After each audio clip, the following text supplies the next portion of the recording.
Earth observation.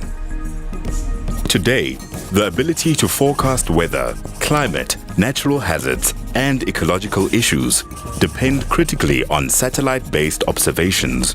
The data collected by these satellites provide us with information that is virtually ubiquitous, helping us to better understand the Earth's dynamic processes and enabling us to manage limited resources and environmental challenges.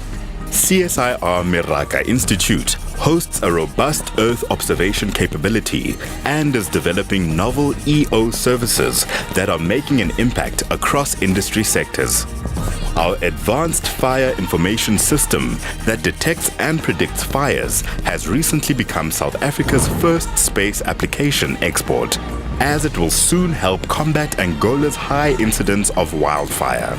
Other processes making an impact include the development of ICT-enhanced processes that aim to speed up the land cover mapping of our continent, as well as technology that will help us protect our vast ocean resources.